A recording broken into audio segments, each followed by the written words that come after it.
سورہ رحمان کو رحمان کیوں کہا جاتا ہے کہ ابتدا میں اللہ پاک کے مبارک ناموں میں سے ایک نام الرحمن آیا۔ مسلمانوں کے چوتھے خلیفہ امیر المؤمنین حضرت سیدنا علی رضی اللہ عنہ سے روایت ہے، آخری نبی مکی مدنی رسول عربی صلی اللہ علیہ وسلم نے فرمایا ہر چیز کی ایک زینت ہے اور قرآن کی زینت سورہ رحمان ہے۔ سبحان اللہ۔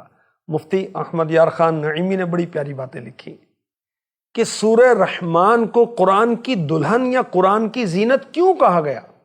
اس لیے کہ سورہ رحمان میں اللہ پاک کی ذات کا ذکر ہے، صفات کا ذکر ہے، اور رب کائنات کی ذات و صفات پر یقین رکھنا، اعتقاد رکھنا ایمان کی زینت ہے۔ اس لیے سورہ رحمان کو قرآن کی زینت کہا گیا۔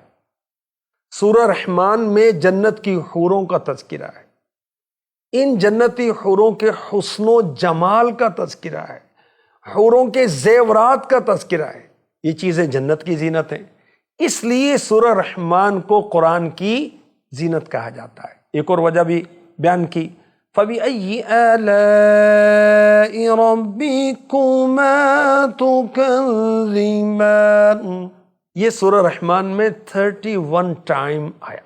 فَبِأَيِّ آلَاءِ رَبِّكُمَا تُكَذِّبَانِ کی تکرار نے اس سورت کو اور زینت والا کر دیا، اس لیے بھی سورہ رحمان کو قرآن کی زینت کہا جاتا ہے۔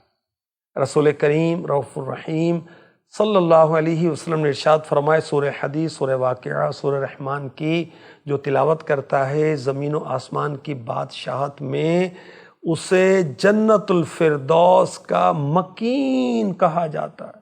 حضرت قیس بن عاصم منقری رضی اللہ تعالی عنہ قبول اسلام سے پہلے بارگاہ رسالت میں حاضر ہوئے، عرض کی جو آپ پر قرآن نازل ہوا ہے ذرا اس کی تلاوت کیجیے۔ اللہ کے حبیب صلی اللہ علیہ وسلم نے سورہ رحمان کی تلاوت کی، عرض کی دوبارہ پڑھی۔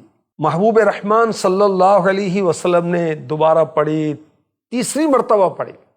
جب 3 مرتبہ سورہ رحمان اللہ کے حبیب صلی اللہ علیہ وسلم تلاوت کر چکے تو عرض کی خدا کی قسم یہ سورت بہت ہی خوبصورت ہے، اس میں بہت مٹھاس ہے، اس کا نیچے والا حصہ بہت سرسبز ہے، اوپر والا حصہ پھلدار ہے، یہ کسی انسان کا کلام نہیں ہے، میں گواہی دیتا ہوں اللہ کے سوا کوئی معبود نہیں اور بے شک آپ اللہ پاک کے رسول ہیں۔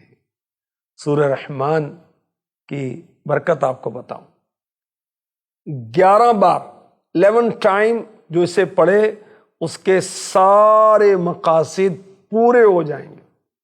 سورہ رحمان کو لکھ لیا جائے اور دھو کر مریض کو پلا دیا جائے جس کی تلی میں مسئلہ ہو تو انشاءاللہ الکریم اس کو شفا حاصل ہوگی۔